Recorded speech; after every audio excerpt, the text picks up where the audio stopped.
Anne Rogers is a lifelong dog lover, trainer, and advocate. She's the founder of Annie Ed, a positive reward-based dog training business in Ireland. She's also a proud guardian for Decker, a dog on the restricted breeds list in Ireland. Please enjoy this insightful conversation with one of Ireland's leading dog advocates and positive pet dog trainers, Anne Rogers of Annie Ed. Welcome to Eight Limbs, Anne. Pleasure to have you on today. Great. Thank you for having me. It's great to finally talk to you. We've been in touch and talking for years and years and years and years and years, and now we're finally getting to speak to one another. So this is as close as we got to meeting one another anyway so far. Oh, nice. Yeah, this is great. I love following your exploits with Decker on online. Oh, yeah. So I think exploits is an appropriate word. I guess dogs do have exploits, no doubt. So let's give everybody a quick overview of how you entered the dog training profession. Sure. So I've always been in dogs. I started as a kid, really, really young, showing dogs, and then I did a little bit of competitive sports like obedience and agility. So all through school, it was just always dogs. And right through until today, it's never really stopped. I've been training dogs forever, right through to today. So where we've developed a company now, and we work directly with pet owners, with training classes and sessions and behaviour work, as well as developing courses for dog trainers and for people coming into canine care and into the dog training industry.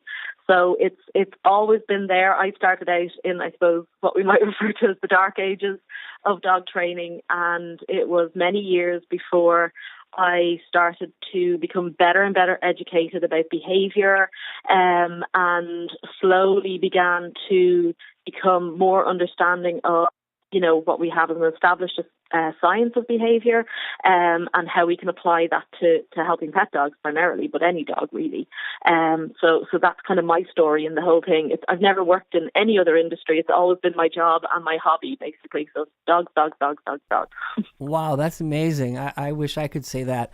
So you mentioned you have a company called Annie Ed, and you guys are helping pet owners there in Ireland to become better educated. Yeah. So am I to understand that when you first started, were you always a positive trainer, or were you using things like choke chains and so forth and sort of, that approach? Yeah, well, I think it's probably, we were slightly different here in Ireland. Certainly when I started, choke chains and leash corrections were a big part of training. And, I absolutely hold my hands up there. I spent years using choke chains and using leash corrections as a means to train dogs. And we probably didn't have as much of an interest in the whole dominance and that kind of thing. We didn't have that as much here then. And we kind of really didn't really have a big movement behind prongs or shock collars, but certainly choke chains and, similar like slip leads and stuff like that. That was certainly a big part of my early dog training years. And, my colleagues as well, we were all doing that. So that was very much how I started. And it's really the last, I would say, maybe 15 years, maybe a little bit longer than that, late 90s, certainly, I started to, I guess, with more education and more understanding and more awareness. I think we started to get access to, greater resources via the internet and stuff like that, maybe in the last 15, 20 years. So suddenly there was this whole world of, behavior and applying science to dog training that I suddenly became aware of. And slowly but surely the choke chains were gone. And I've really been moving more and more and more towards reinforcement-based strategies as much as I possibly can, which is where I am today, I suppose. Oh, nice. Well, I mean, that's great for everybody to hear, because I think everybody comes into dogs, from a different place or with different understanding, Sure. or even different cultural things that are attached to dogs. And you bring up a very interesting point that even though you were using a choke device, there wasn't the Yeah. ideology of the dog is trying to dominate or get over on me, which I think is fascinating because Yeah. obviously we know that is not the case. We know that dogs can't formulate a moral Yeah. imperative, but I think it's amazing that you didn't have that part of it. Now, what was the defining moment? Yeah. What was really the point where you said, you know what, I'm not on the right path with this. I can do better. Was there something that happened with your dogs or a client? I don't remember there ever being this one big epiphany, but certainly it was certainly a slow, gradual, evolving process, I think, for me. I guess a big thing that changed, I got a dog. I took a dog from a dog pound here. It must have been about 2006, 2007. And at that stage, I was already not using choke chains. I was already using, as much reward-based strategies as I knew how to then. When I look back on it, it's a chasm away from where I am now, but certainly I had moved away from that. And I got this dog, Rufus, in 2006, 2007, and he came to me with just a world of problems, and he was biting people, he was super dog reactive and aggressive on lead towards other dogs, and not to label and stuff like that, but that was the behavior that we were seeing. He was a really serious resource guarder. I guess he, the love of my life, absolutely, this dog, but I spent the first 2 years living with him really on high alert. And I guess what he did for me was he kind of expanded my horizons and forced me to look beyond what, my comfort zone, I suppose. He was a really big dog. He was like 45, 50 kilos. So I guess in American, that's probably over 100 pounds. So he's a really big dog. So if he was biting somebody or resource guarding something, you were going to know about it, put it that way. Right, not subtle. Yeah. So, there was that was the real, I guess that was a really big turning point, that it caused me to work so much harder and look towards more inventive and better strategies for dealing with, serious problems, I suppose, in relation to, really large dogs. There's always a greater risk. And, after it was a really intensive 2 years working with him at the very start. But after that time, I was better able to, there was a lot of management in place, because I had learned that, and another big epiphany, I guess, was that, you can't cure it. There's going to have to be a lot of management in there to prevent rehearsal of behavior, particularly when it's dangerous behavior or potentially dangerous behavior. And I learned a lot about thresholds and managing thresholds and monitoring dogs' comfort. And I guess that is very much behind what we do when we take a reinforcement-based approach towards behavior, is that we take responsibility for the environment we've put the dog in, and we go, how can I make this as safe for you and me, and how can I make this as comfortable for you, and prevent myself putting you in situations where I have not prepared you for, and I might not be able to prepare you for. I mean, he came to me when he was 3 or 4, so pretty mature, and had established a way of working with the world that had worked for him for that length of time. So I guess that's probably, I suppose, one of the biggest and most memorable events that has happened. He was very much a kind of a mentor, because I was suddenly guided by a dog that was really sensitive to the environment around him. And I had possibly been more laid back with other dogs that I had or had worked with. So he definitely taught me a lot of stuff. Well, education. It sounds to me like you did have a big epiphany moment, and that moment was Rufus. Yeah. And you know, one of the things that I think is amazing is, first of all, it's so apparent that you are an educator in your language and your presentation and your verbiage, and it's very it's very good for people to hear that you have taken the time and you have learned to help dogs, as opposed to just learning for the sake of learning. And I think that's the catalyst for all of us, is that there's a dog, whether it's our dog or a client's dog or a dog in the shelter you're working with, that you need to have more information, and you have to be careful. So Well, we thank Rufus, all of us. Absolutely. Is Rufus still with us, or has Rufus passed away? No, he died in 2011. Okay. He developed what we think he developed were brain lesions. So, so So like there was possibly some neurological stuff there. Sure. Before that. But certainly by that time he was a superstar again, well managed. But I had learned all of the situations where I don't put you there, I don't put you there, but we can work here. So with good management and obviously lots of work, he was pretty bomb proof in all of the situations that I could counter condition and work with him in. So nice. Like you say, we are thankful to those dogs because they are the best educated. They're teaching us something every single day. My goodness, I'm kept on my toes every day. And that's why we're those of us who are legitimate. That's why we do what we do, is to help dogs.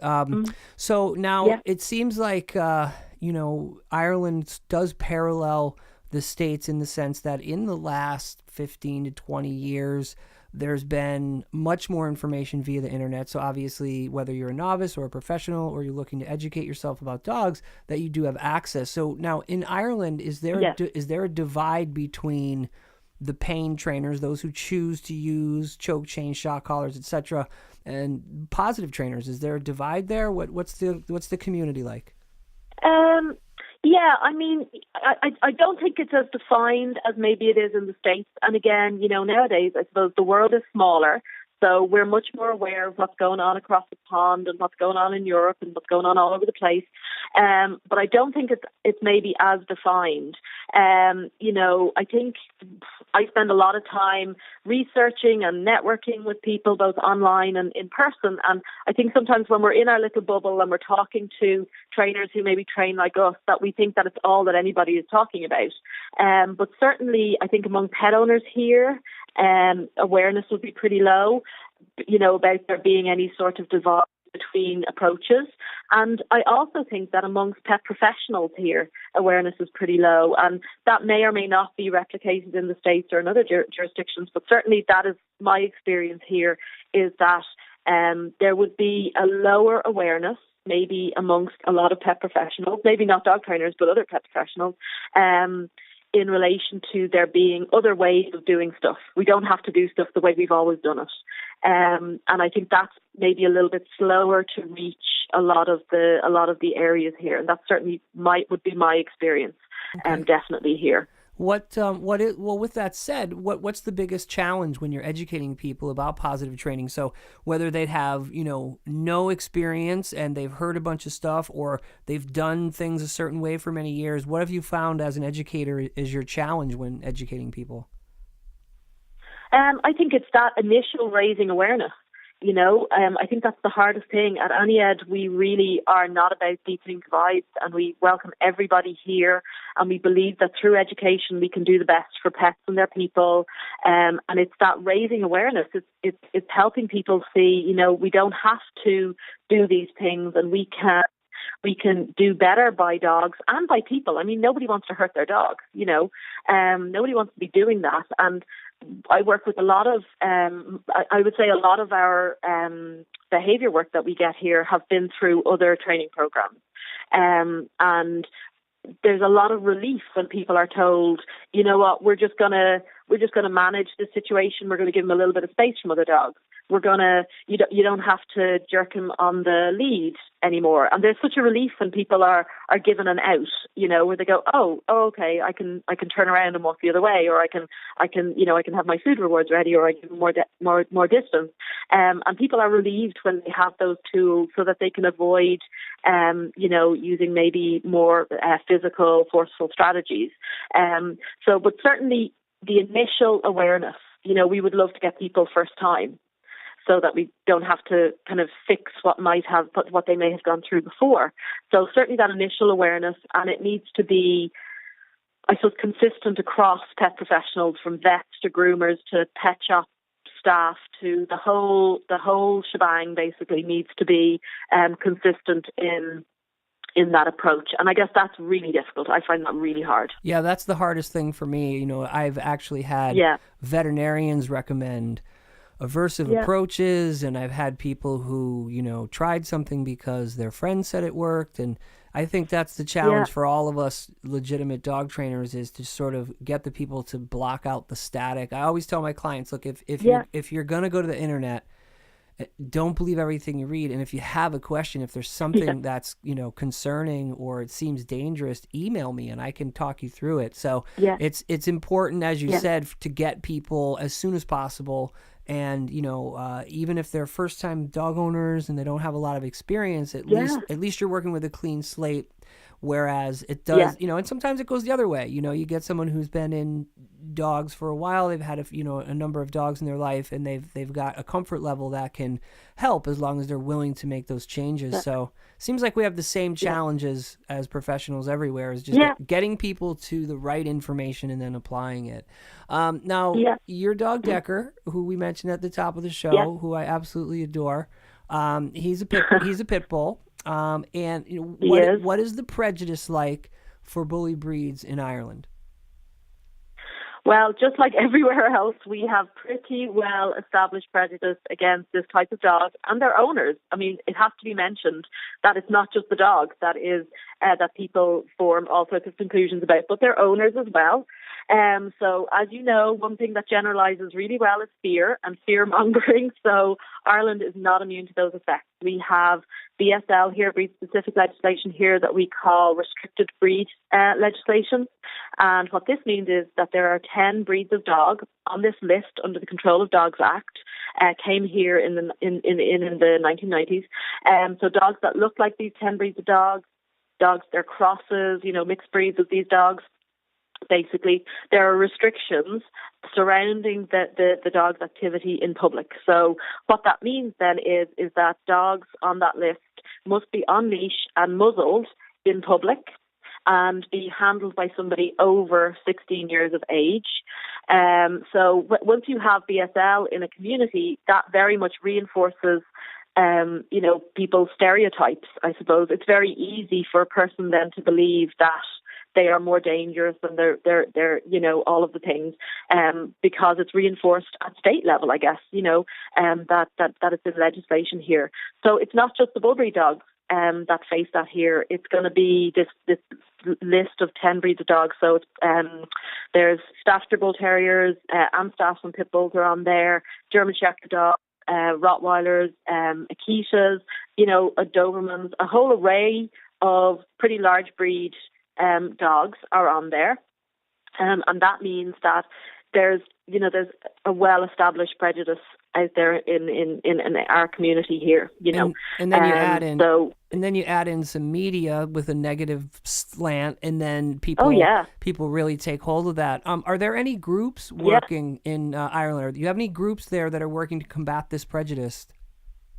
Yeah, there are a couple of kind of training clubs set up, particularly for bull breed dogs. So bull breed owners have a way of really letting their dogs, unique kind of attitudes and talents shine. So I think that we have a couple of those over here, and they're pretty active online and on Facebook and things like that. And they have kind of little meetings and stuff like that. But I think what's really important to highlight here is that we've lots of trainers and similar organisations that accept all dogs.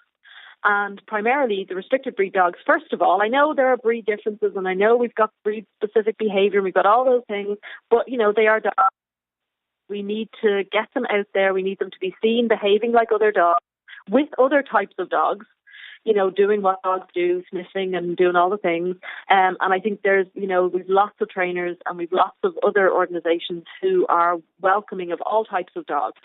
And see them as dogs first and really highlight that. And I think that's really, really important, so that they're not always kind of pigeonholed, because if we pigeonhole them and highlight their differences, even in a positive way, well, that's just further confirming to other people that they are different. Well, I agree. And that they do have different concerns. Yeah, and I mean, I think it's important to obviously make distinctions, but, one of the things that people get hung up on is, it's in the genetics, or they're bred to do this. Yeah. And the vast majority of people on the planet, and I only have a cursory understanding of genetics as it relates to behavior, but the vast majority of people have no idea about genetics and how it translates to behavior or doesn't translate to behavior. And, again, I think it goes back to the challenge of educating people in general, whether it's about training or whether it's just about dog behavior, that dogs are dogs, and they're a reason why dogs can work with humans, live with them, and be with them for so long is because as a species,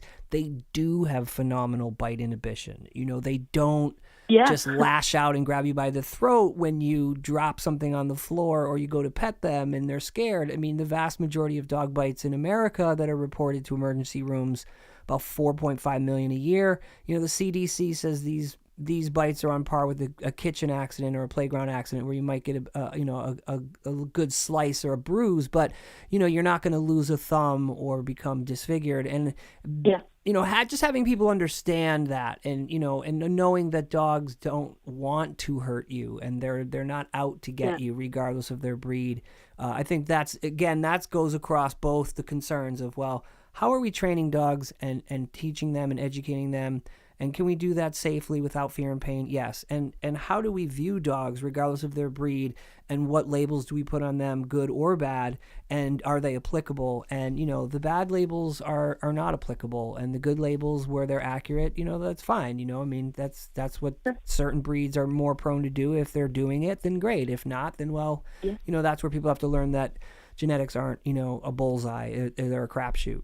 Now, there's obviously challenges that you guys face in Ireland, just as in America, with educating people about dog training. What have you found in your travels are the challenges for educating people about pit bulls or other dogs that are unfairly maligned?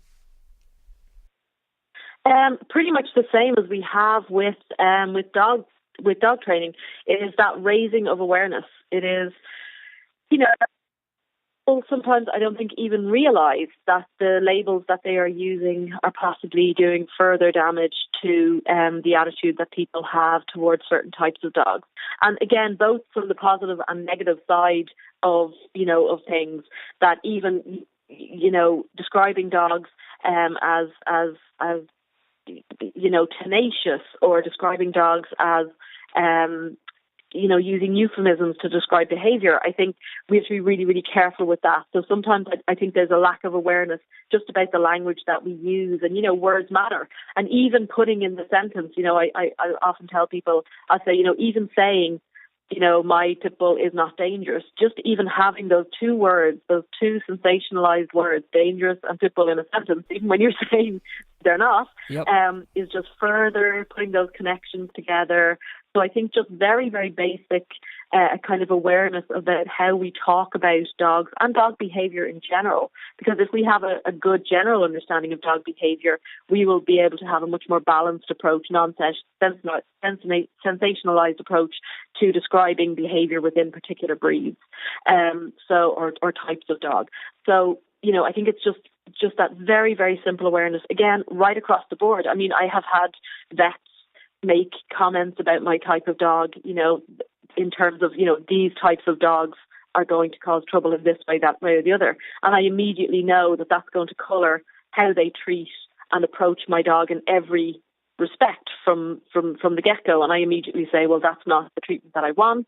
And I'm confident enough, and I can vote with my feet and move away. But, another pet owner might not be able to do that. And I think the words that we use as professionals in lots of different areas, we have to take real care with, because that can be very, very damaging. And has been. I mean, look where we are. Yeah, I agree. I think one of the things you bring up about language and it being conflated is really important. Yeah. That's usually why I don't retweet or repost stories about really bad dog bite incidents, because it doesn't need to be perpetuated again. And I know the criteria that all of these fatal or lethal bite incidents, all the criteria they have. So, you're absolutely right.